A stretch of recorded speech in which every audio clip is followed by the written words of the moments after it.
So let us begin the session 1.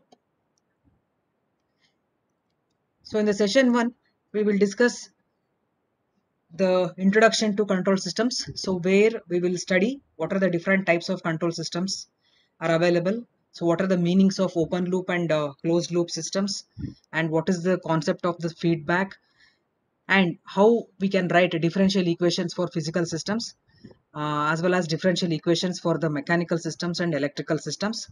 So as well as what are the meanings of these analogous systems, and how do we write the analogous systems. Okay, so therefore, to begin with, we will first try to understand the basic block diagram as well as the related. Of course, you can say it as a definition for control systems. Okay, so here on the screen you can see a very small block diagram is written, where you have only one block and there is one input and there is one output. So this is a very most basic representation, a block diagram representation for any system. Okay, so within that block there may be many interconnected systems, but they are all represented in the form of a single block here. Now that entire block is receiving one input signal, and that input signal will be processed by that control system, and later it will be generated as a output signal. Okay, so therefore now the control system is one. Okay, so using which any quantity in a machine, or any quantity related to a particular mechanism or any other equipment, okay, so it can be maintained in accordance with a desired manner. Okay, so a control system is a system in which any parameter of interest or any quantity of interest, okay, so can be maintained at a desired level. So therefore here you can imagine that whatever control system block is represented, that can be a machine or any other mechanism or any other equipment, or it may be many interconnected systems. Okay, so therefore we are feeding the entire system with a input signal, and that particular signal will be monitored, and the output we are trying to get a desired response from the system. And if it is possible to get that desired desired response, then that system we call it as a control system. Okay, so because in that system there is a provision to monitor and control the quantities or the parameters related to the particular system. Okay, so this is how we define a control system. Then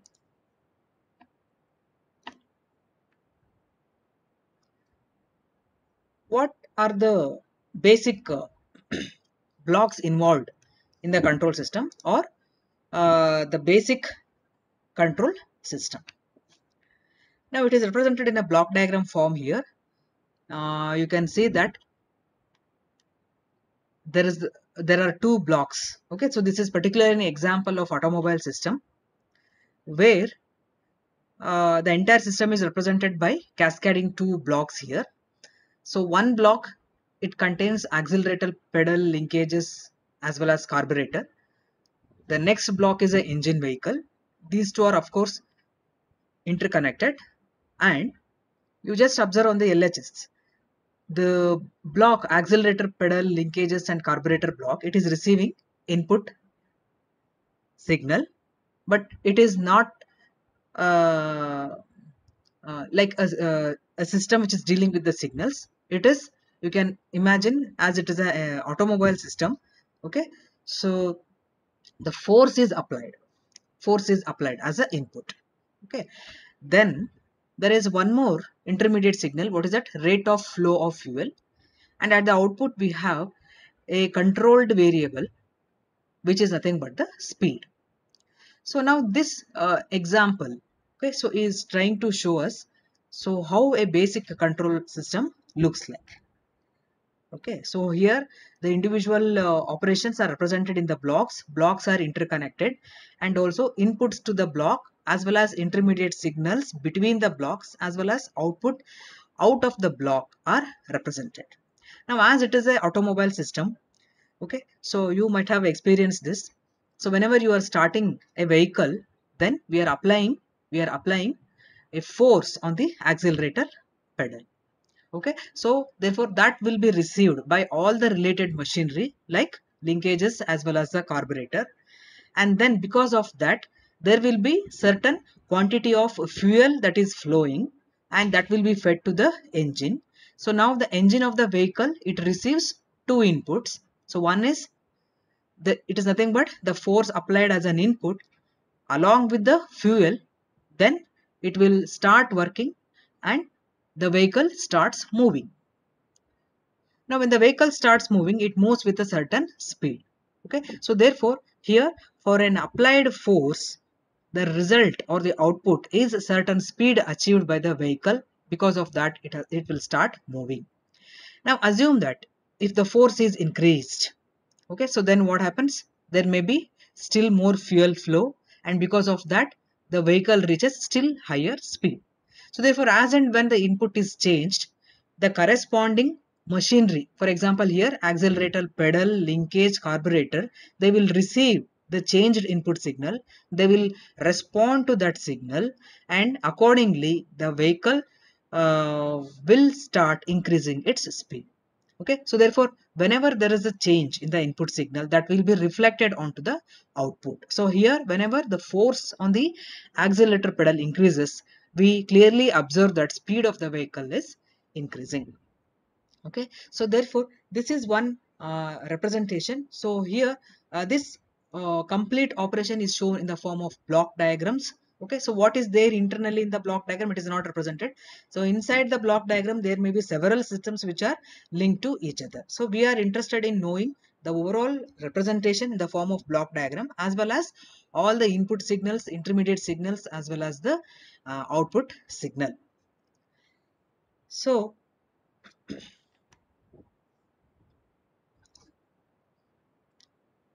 here there is one more representation. So a control system receives input and then it generates the output signal.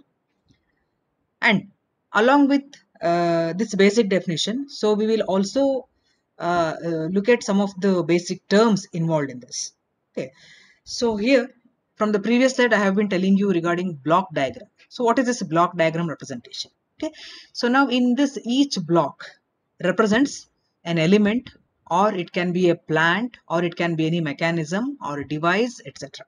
Okay, so therefore here in the previous picture, uh, see this, there is a block accelerator, pedal, linkage and carburetor, and there is one more block showing engine, vehicle. Okay, so therefore this particular block, why the block is used, it because it represents an element, or it can represent a plant, or it can represent a machinery, or it can represent a mechanism. For example, in the automobile system, so we have seen that mechanism in the first block, or it can also be a device also.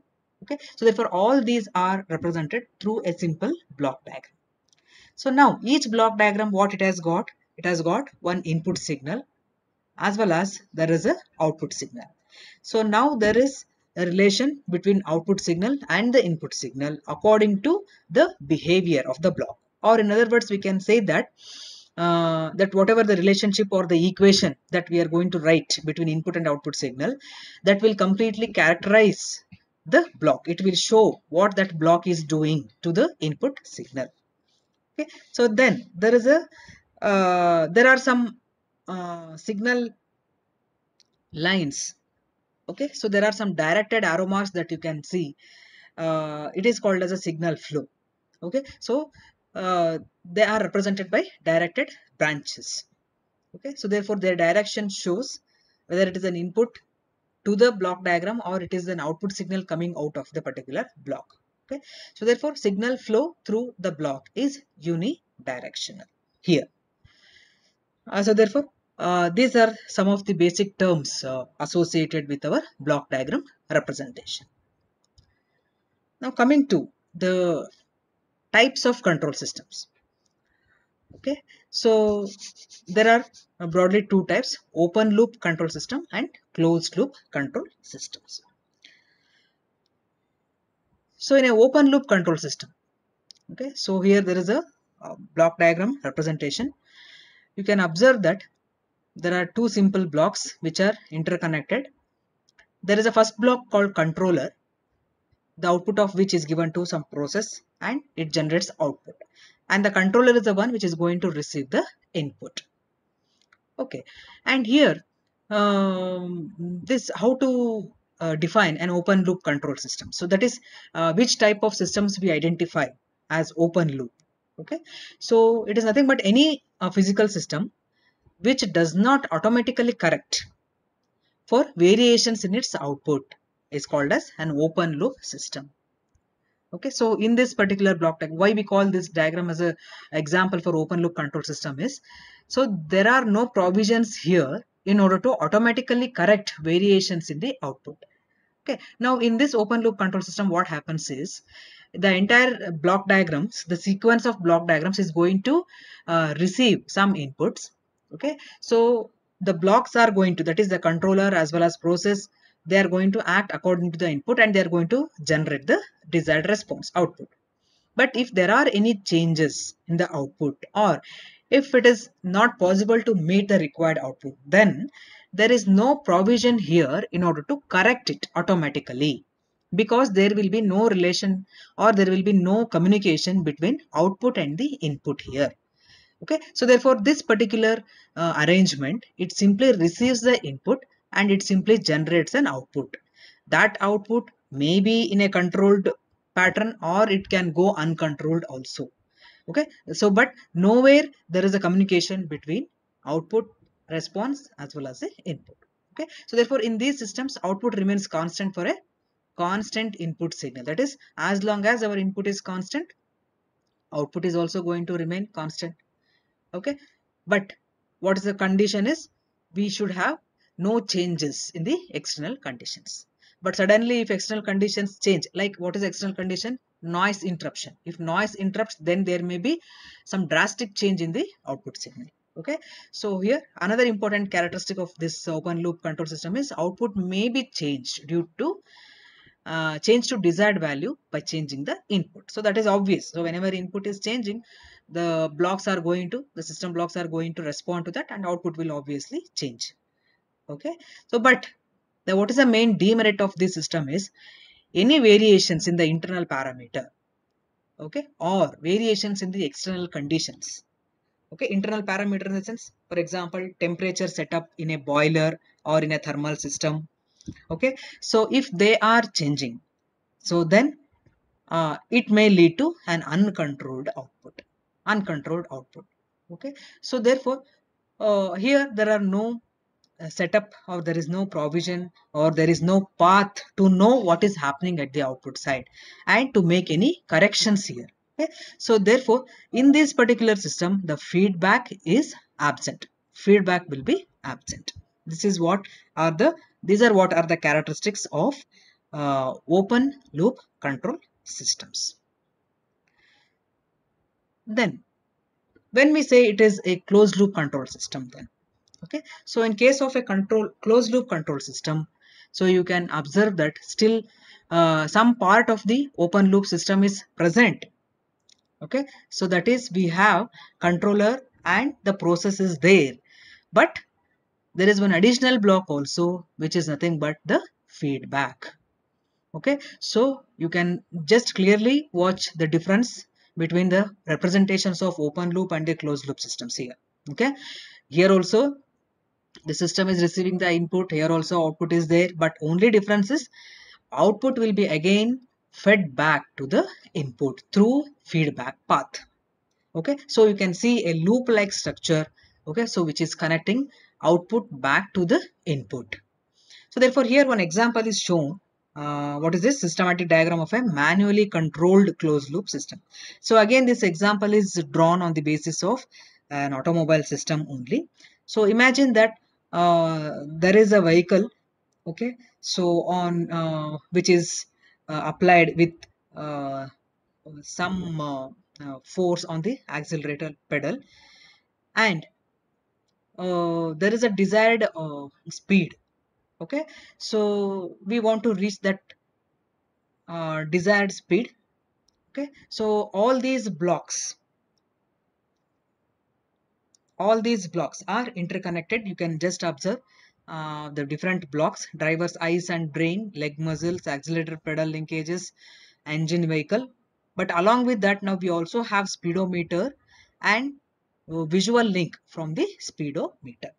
So about this in detail we'll take in the next session. So but here this complete diagram, it looks like a loop like structure. Okay, so therefore this speedometer and visual link from the speedometer, they behave like what, a kind of feedback. Okay, so this particular structure is known as a closed loop control system. Okay, so therefore how it operates, or what is the function of this feedback and all, we will uh, just take in the next session. Thank you.